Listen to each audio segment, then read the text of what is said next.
Welcome to the Astrological Weather Report for the August Lunar Cycle. My name is Daniel Fiverson, and thank you all for being here and tuning in for this broadcast. I'm going to work with a new format that I haven't used before, so I'd appreciate feedback on it. Let me know if you think that these animations that I'm going to use of the charts are helpful, or is it too much information, or did it help you understand as these things are unfolding? That will give me an idea of whether this was a good idea or not. So thank you all very much.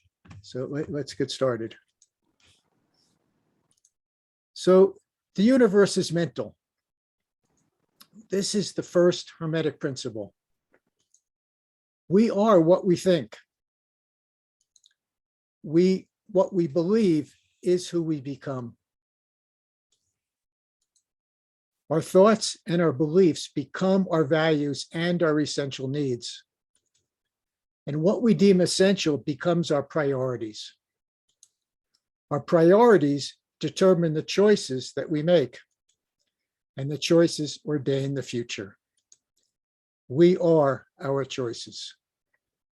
It's very appropriate because Leo, the sign of Leo, the new moon that's coming up on Sunday, is about who we are and who we are becoming.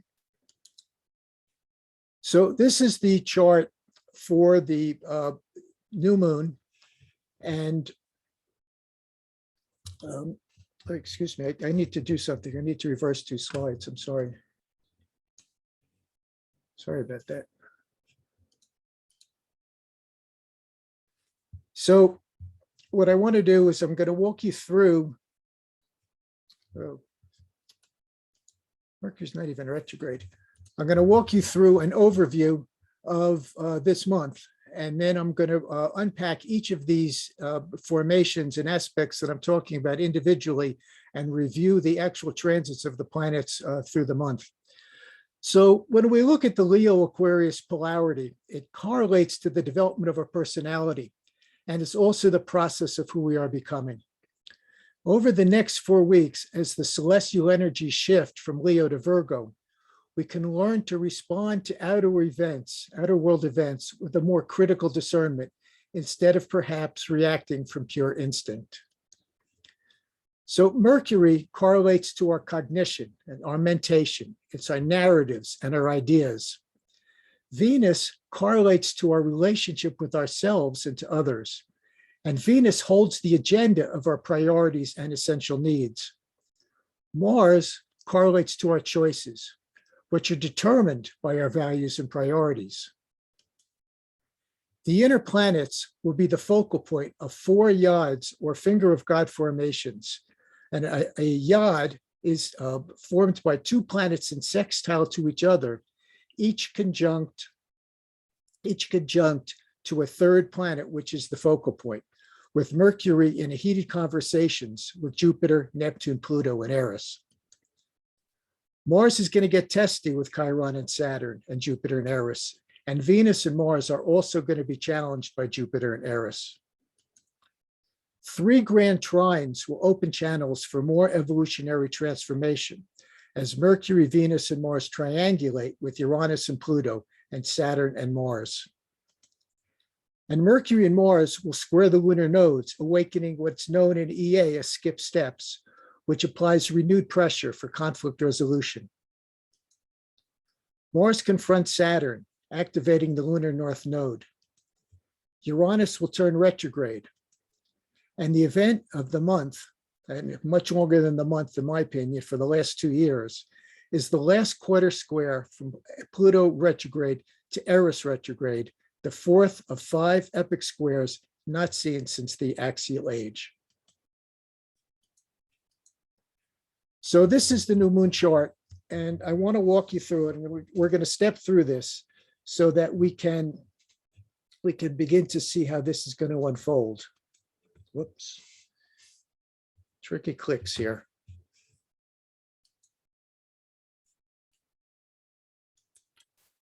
So on August 10th and 11th, we're going to have Mars squaring the lunar nodes, and you can see it right here. 8 degrees. The nodes are at 7 degrees. It's probably late on the night of the 10th when it will perfect.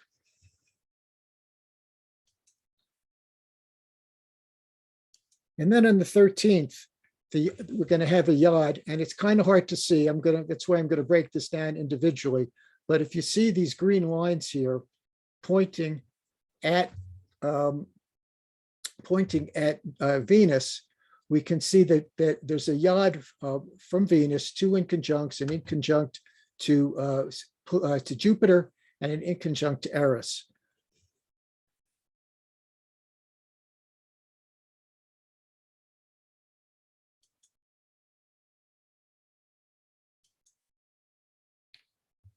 Actually, I kind of skipped over a couple of things. I'm just going to go back here. I apologize.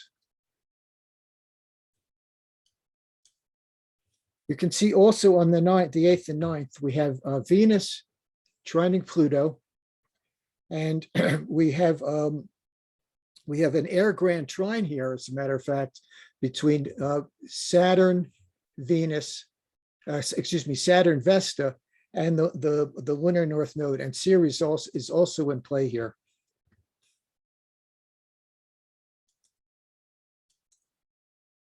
On the 10th, Mercury is going to perfect to an opposition to Jupiter. On the 11th, Venus is going to oppose Neptune and Pallas. They're going to conjoin later in the month. We'll see. I have a chart that's going to work with that. And I've kind of chosen a midpoint here, but you can see that there's a strong opposition to both of these, and they're working together. And this is a very interesting combination. Where are we here? Okay. So on the 12th, we have another yod formed, and this time Venus picks up the focal point of Jupiter and Eris.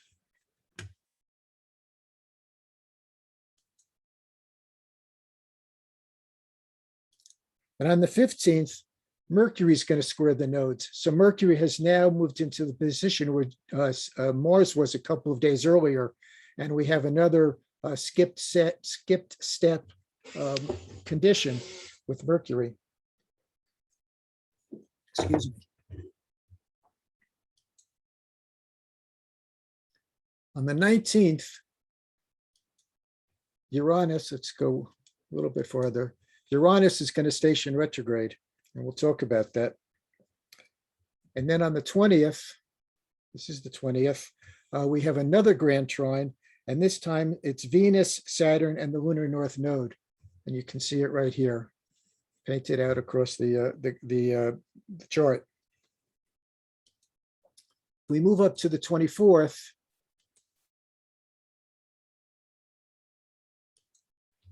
We've got Mercury opposite Neptune this time, where Venus was.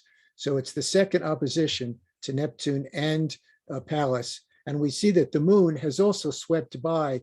I didn't do the moon because it would take us the entire session to talk about all the lunar transits. I'll do them in my dailies, as the month unfolds. But we can see that the moon is also in play here, as Mercury opposes Neptune and Pallas. And then on the 25th, we have Venus opposite Chiron. And again, I think it's late in the day of the 25th.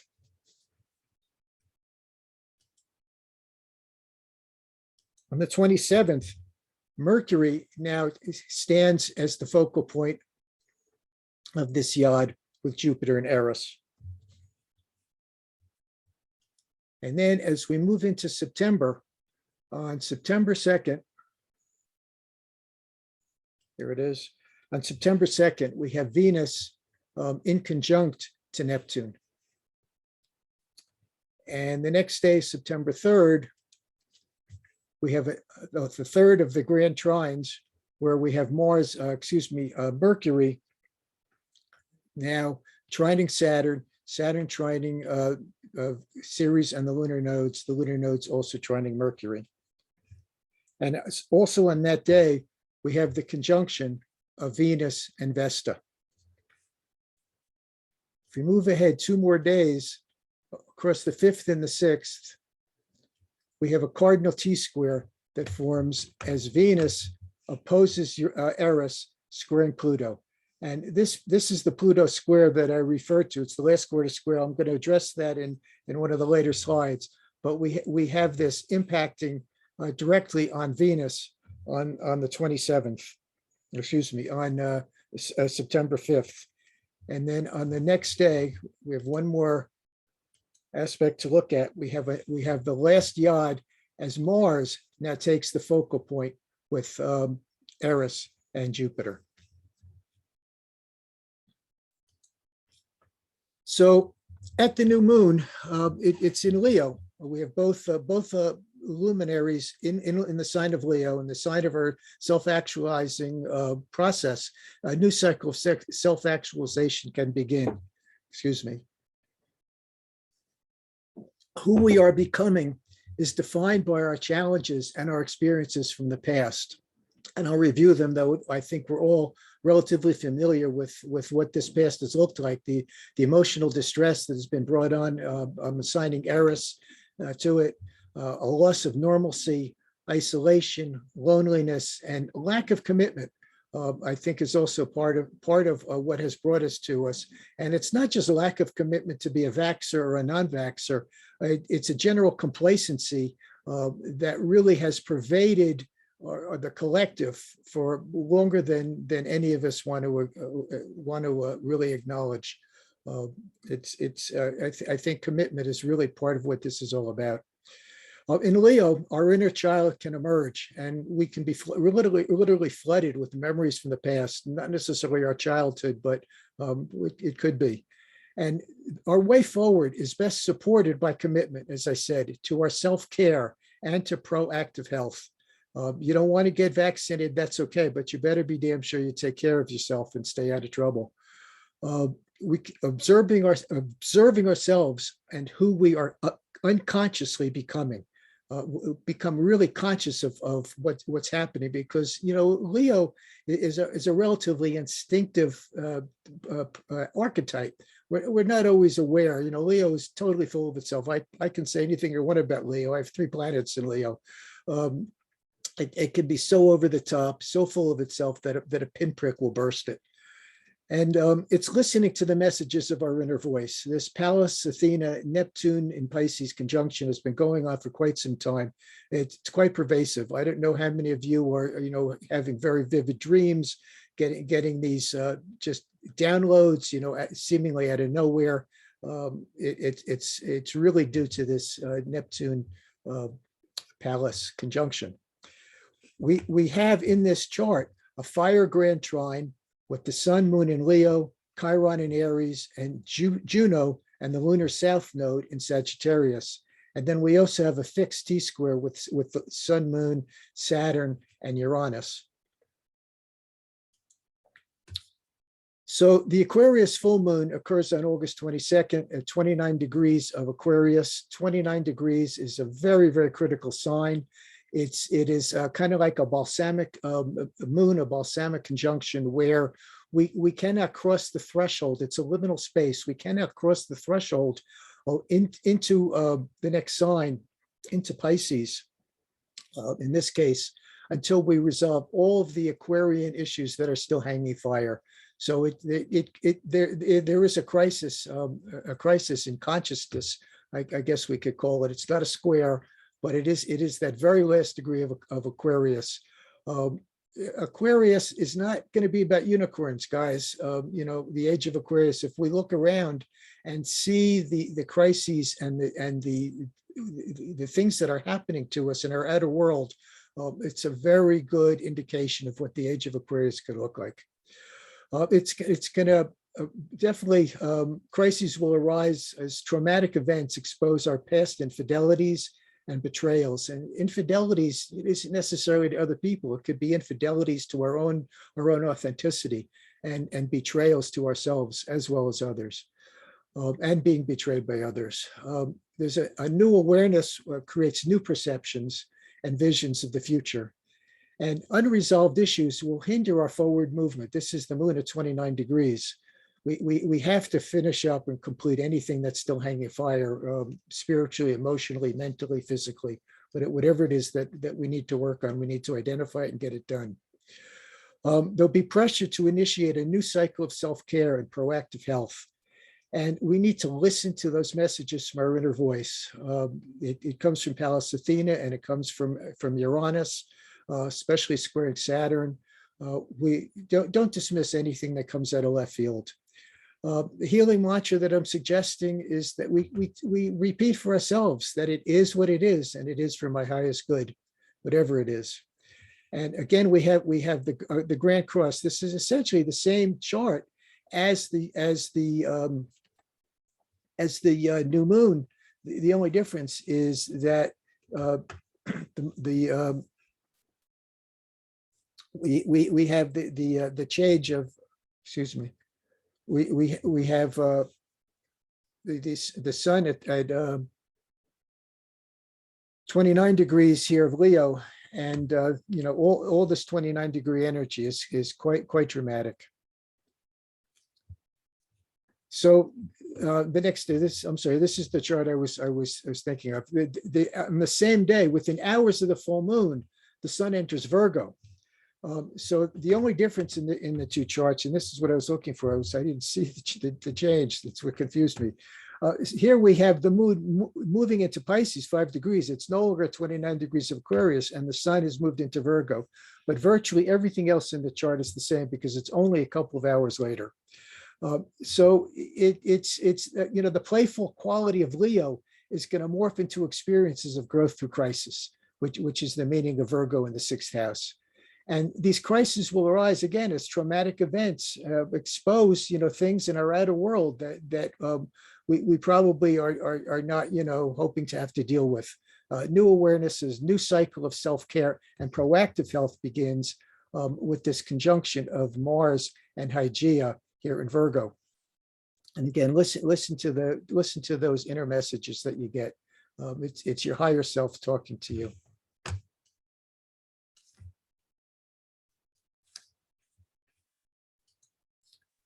So we're gonna begin to move through some of these planetary transits, and are going to start with Mercury. And let me kind of click through this.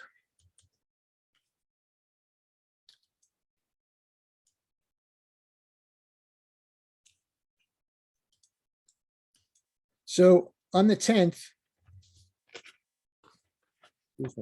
excuse me, on the 9th and 10th, we have this Yod that forms, and this is the Yod that I talked about with Mercury at the focal point.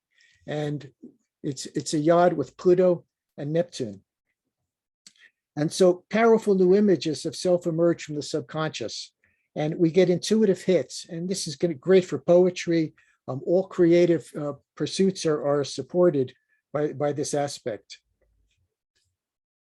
And also on the 10th, we have Mercury opposite Jupiter as well. So this is about intuition and long conversations, perhaps the urge to go on a long journey, and long-windedness, questionable veracity, and tall tales. So we move up to the 15th. Mercury squares the lunar nodes. And this is this skip step is about our ideas and our beliefs. We'll question long-held, outworn beliefs and ideas. What is true and what is false.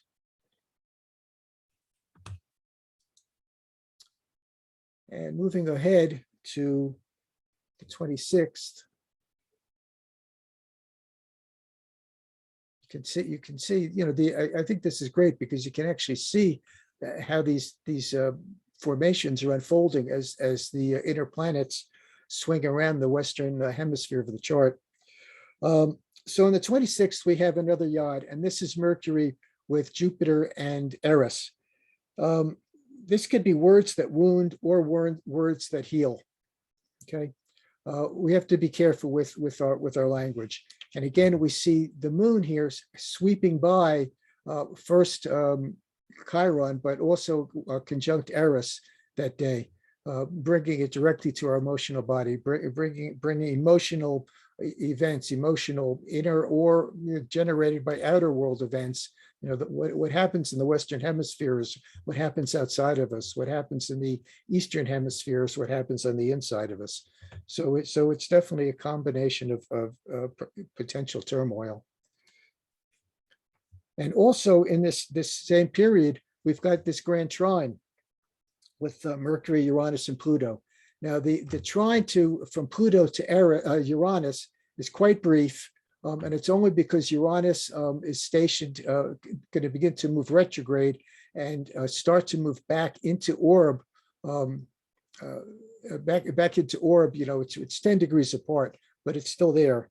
And so this, grand trines are opportunities. So this is an opportunity to grant innovative ideas into structured plans, but it can also be cynicism. It can be being dictatorial, orations, and it can be freedom-seeking travel plans. Tired of being cooped up. I want to get out.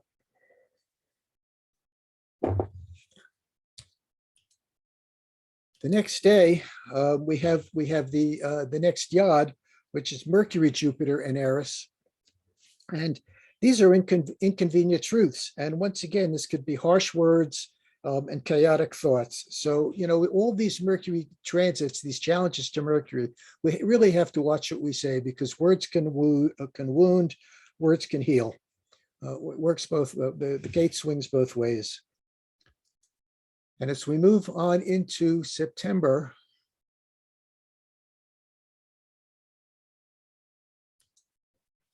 we have another grand trine, and this time it's Mercury, Saturn, and the lunar nodes, the lunar north node, and Ceres is also in play here. So this is an opportunity to manifest ideas that support a more balanced vision of the future, the ability to construct new personal paradigms and to turn ideas into reality. So this is going to be Venus's transits. Venus is our values and priorities. Mercury is our ideas and beliefs. These are the parts of us that are in play. Just to digress for a moment, the sun permeates us with solar life force. It's the life force that fills the solar system. It's the moon that permits has the capacity or the flow of that energy through our bodies, through our emotional, mental, physical, and spiritual bodies. But it's the inner planets, Mercury, Venus, and Mars, which are really the not just the nuances. They really define the way that those core soul lunar energies, frequencies are going to play out. It's really our individuality really comes through the way we express ourselves and what we believe and the choices that we make. That's why I'm really putting the focus on these inner planets, because I think that really is the key to who we are. A lot of people were born with the sun and even the moon, perhaps in the same position as us, but it's the inner planets that really hold our own very personal values and character. So on August 11th, move along here. On August 11th, Venus trines Pluto. So we have opportunities to build healthy relationships, sharing power, working on our personal shadows, jealousy, repressed anger, lack of responsibility. Also on the 11th, Venus opposes Neptune. So this can be feelings of betrayal or abandonment. We can feel a loss of identity or an inadequacy, Virgo, or conflicting inner narratives. And then on the 12th, the next day, the Yod forms. And this can be difficult. This is encountering hostility, perhaps, Venus, Jupiter, and Eris, narcissism, self-centered behavior from others, challenges to personal priorities.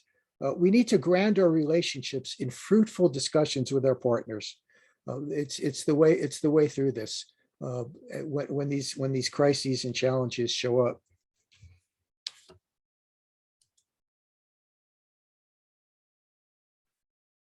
And moving ahead here to the 20th, we have another air grand trine, and this is Venus, Saturn, and the lunar north node. Again, Ceres is in play here. This is taking responsibility for the priorities that we are advancing. Saturn is responsibility. Venus is our priorities and our values. And this is inspirations for new priorities going forward, the lunar north node.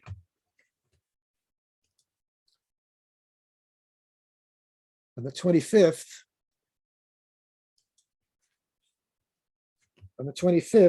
we have Venus perfecting to an opposition to Chiron. Again, it happens later in the day. It is at approximately 12 degrees. This is encountering healing or healthcare support from others. People will show up, in some way who are there for us to heal ourselves or to, different, not just health, but, old wounds perhaps. But it's also recognizing the priorities that we're holding on to that are self-defeating.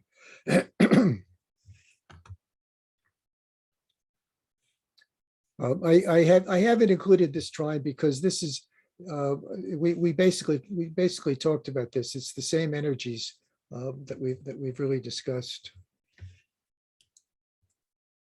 And then on September 2nd,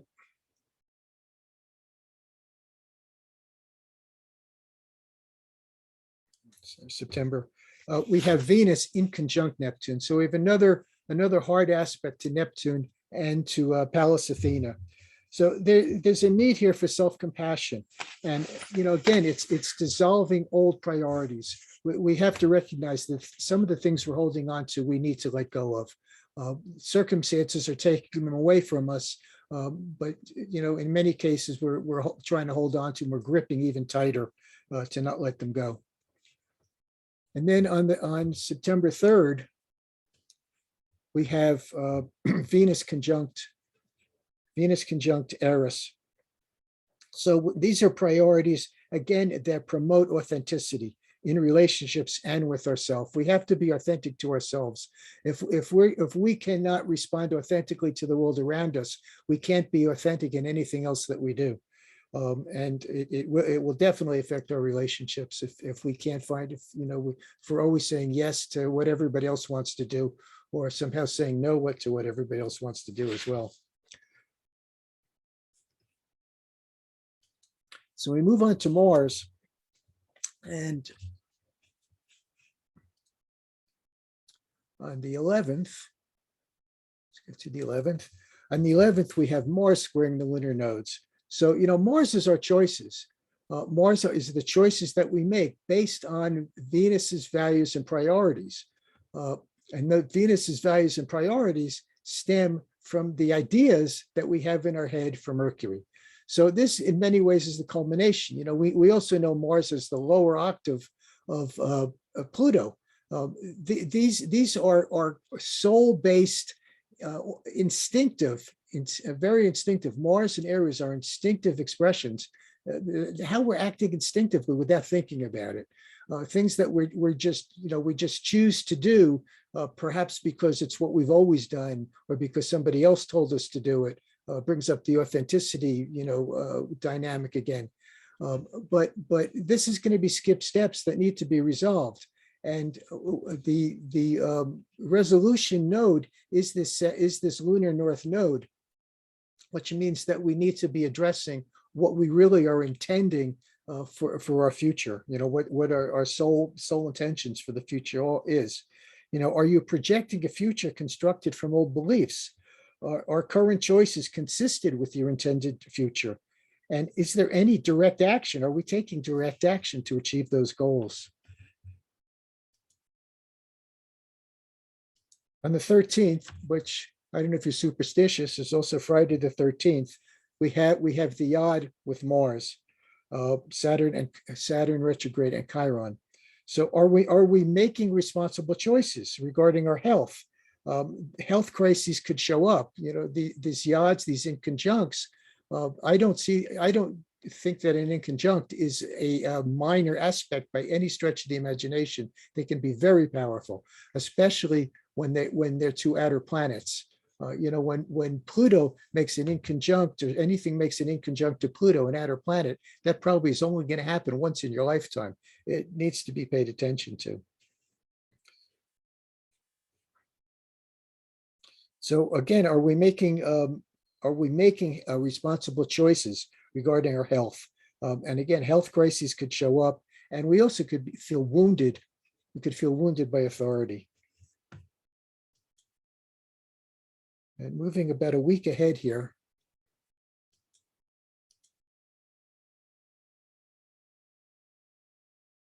To the 22nd, we have another Earth grand trine. And this is Mars, Uranus, and Pluto. Excuse me, Mars, Uranus, this is the lunar nodes of Neptune. I have my notes are incorrect here. It's an opportunity to harness these evolutionary energies, and that can be difficult, and to alter difficult circumstances. We really need to be working with our nodal axis, which is what this is about.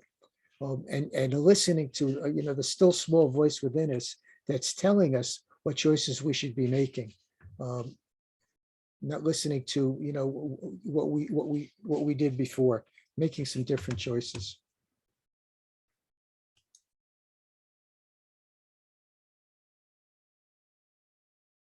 Moving ahead to September.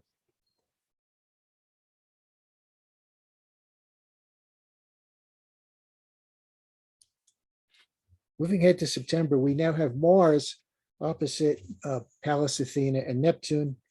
So this is a conflict between what the higher self is telling us and actually doing the work that's being suggested by our higher self. These are struggles with authority figures, and it could also be encounters with powerful women.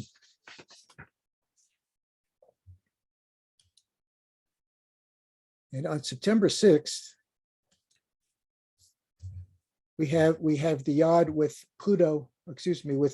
Jupiter and Eris to Mars. So this is an impulsive, overconfident behavior, and it can be met with forceful responses. So watch out for making choices as a result of a sense of desperation, or again, just instinctively. We really need to make conscious choices. That's what most of these formations and aspects this month are about. We need to be aware of who we are and who we're becoming. We need to take a look at this self-actualization process while we're in Leo, to see how we're growing, how we've grown, what we've grown out of, what we're growing into, and begin to make choices that are simpatico with where our soul is intending us to go, where our higher self is telling us we need to be.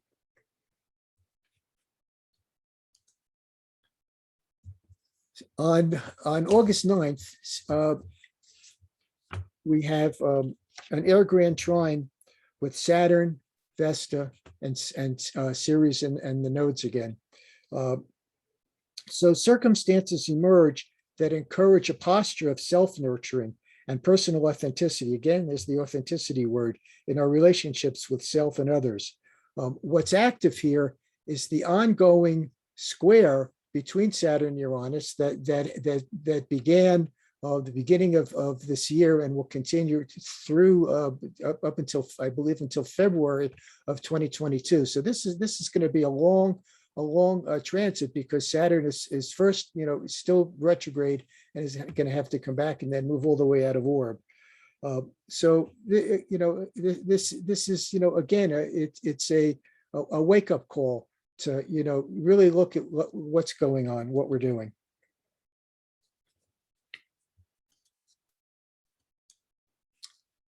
So this is the Uranus station retrograde chart. Station's retrograde on the 19th at 14 degrees of Taurus. It's going to join it's actually the last of the outer planets to retrograde. Saturn, Jupiter, Neptune, Uranus, Uranus is going to station. They're all the outer planets are going to be Eris are all going to be moving backward. Happens once a year. They don't always all coincide, but it's going to be quite impactful. I keep, people keep asking me what's going on, and it's clearly these outer planet retrogrades. But I think it's more than that, and I'm going to come to it. What I really believe is happening in a minute. Uranus retrograde is going to be the pressure to conform to societal demands. That's what the Saturn Uranus square is all about. And it's a crisis of the need for compliance with consensus thinking in spite of our personal beliefs. Sometimes we have to go along with the crowd. We have to go along with the science, even if we believe that, maybe there's something else going on at a deeper level. But when our health is at stake, I believe that, you go with the science. Just my opinion. There's a pressure to build progressive platforms that re-image the future, to reimagine, what we're going to do going forward. We're dreaming this, guys. Nothing's set in stone, especially our future. Even the past, both of them can be reimagined. And there are many probable futures that stretch out from any given point in time. It's the choices that we make today that's going to determine, what happens tomorrow. There's pressure here to build progressive platforms that re-image the future, but there's also pressure to regress back to the past. Uranus works both ways. Uranus really is about wanting things to change. Some of us want things to go forward, progressively, for things to, to improve and to move towards that, dreamed of golden age that's out there, somewhere in the future. But there's also the pressure, among other people who have Uranus working in their charts for things to go back the way that they used to be. And that's the polarity that we're struggling with right now, politically, is that push me, pull me, that being stretched out at the center. Which way is it going to go? There's difficulty maintaining personal authenticity. We have to hold the center. We have to find, what really is our authentic center and work with it. Not what somebody else, our neighbor or best friend, says necessarily we should do. And it's a perfect time for personal review and evaluation and taking responsibility for ourselves. Question that it begs is, where do I go from here? So this is the Pallas Athene retrograde conjunct Neptune retrograde that I referred to. Excuse me 1 second. Pallas Athene is what is known as the octave transformer between Mercury, the lower mind, and Uranus, the higher mind. What that means is that Pallas is able to take those inspirations that seem to come out of left field and that seem irrational, and pull them down into into rationality to find practical applications of what seems to be impossible and really isn't. And it joins with Neptune, which is our connection to that which is greater than ourselves. So this is an open channel to the source of all that is. It's quite an amazing thing. It doesn't happen very often, and we need to take advantage of it. And again, I suggest perhaps that, we have vivid dreams, even lucid dreams, even waking dreams. Pay attention to them all. Our awareness is focused on the compatibility of what we deem to be true and the choices that we have made regarding our proactive self-care. This is Hygeia. And the discernment of that collates our choices. We have to begin to discern the choices that we make, not just health-wise, but elsewhere in our lives as well. So this is the Pluto retrograde square Eris retrograde. Can't see the retrograde because it's covered up, but it's there. It's happened 5 times. This aspect has been in orb from 2017, and it's going to be around for another 3 years. And in my opinion, it is the most significant event of the past 2 years. It has not happened since 691 BC. It's the only other time in recorded history where this particular last quarter square from Pluto in Capricorn to Eris in Aries in recorded history. Okay. The last time it happened, Buddha, Lao Tzu, Plato, Homer, Pythagoras, Isaiah, and other great teachers were on the planet, and they brought the great thought streams of Western civilization with them onto the planet. They emerged during those years. This is the impact and the intensity and density and of what's happening to us.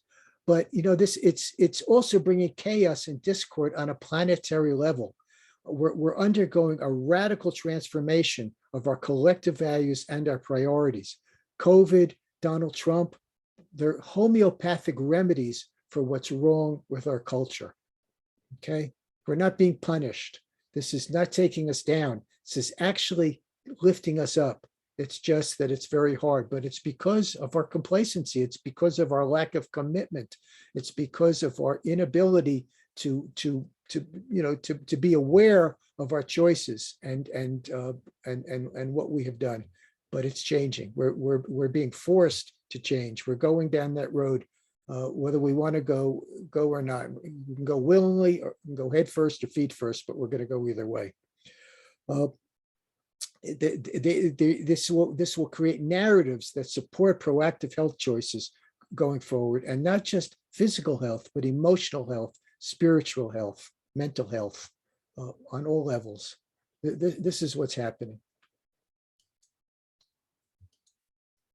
So, as I said, neither the past nor the future is set in stone. Accepting and surrender to what is allows us to reframe the past, to reimagine it, to rethink it, to what really happened, and to come to terms with it. Everything unfolds exactly as it is supposed to on its own schedule. The future is made up of probable futures. Our choices made in the present determine which future will unfold. From our subjective vantage point, we feel pain, sorrow, or a sense of loss when challenges show up in our lives. The crises we are experiencing are occurring in order to facilitate the resolution of situations that we have been unable or unwilling to resolve on our own proactively. As time passes, we will learn that what has occurred was for our highest good. So don't react, respond. It's simply some idea that we have that keeps us stuck. We are what we think.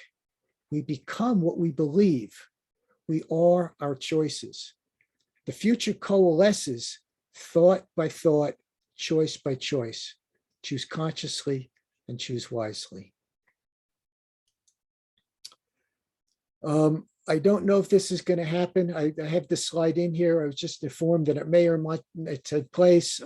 If not, I'm going to be speaking to this on my own, or perhaps just with a couple of these speakers. But the U.S. is in the throes of its U.S. Pluto return. Depending on the chart that you use, it doesn't unfold till next year. I use a chart that's a year earlier. It's the Revolutionary War chart from the day that the Second Continental Congress actually declared war on England. When a colony declares war on its mother country, it ceases to become a colony. It's a very effective chart. It's full of information. According to this chart, we've already had 2 Pluto returns. We have one more coming up on Christmas Day. It's going to be a great talk. So join me. I'll keep you posted on when it will be aired. And this is how you can reach me. I do consultations that answer the questions: who am I? Why am I here? What are my lessons? My astrological weather reports like this are available monthly here on EA Zoom, and on a daily, weekly, monthly basis also on Facebook. And this is how you can reach me. I thank you all so much for joining me. Please send me feedback on this new format if you liked it or hated it, or tell me how it worked for you. But I'd love to hear your feedback. Thank you all so much for coming. Namaste. Daniel, would you like to take some questions, or?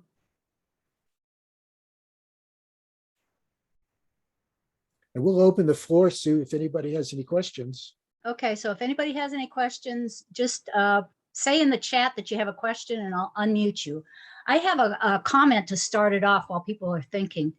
I find it really fascinating that the setup of these transits is first Mercury, Venus, and Mars all square the nodes, and then they move into that yod. So Yes. yeah. So what is your thinking on, what I mean? First, we have the square to the nodes offering us a chance to look at the skip steps, and then continuing on with the resolution. Is that how you see it? Well, yeah, it's moving from, the idea that it becomes an idea, and then it becomes a priority, and then it becomes a choice. That's the whole, thrust of what I'm trying to express here, that that we, excuse me, that we do, that's the process that unfolds, behind the scenes all the time. So it's natural, it's a natural progression, especially what we're seeing, and to some degree it's based on their synodic cycles, on the speed of their orbits themselves. But yes, it's with all of them, in moving through Leo and Virgo, opposing these planets in Capricorn and Pisces and Aquarius, we're getting all these oppositions and in conjuncts. And it's triggering them.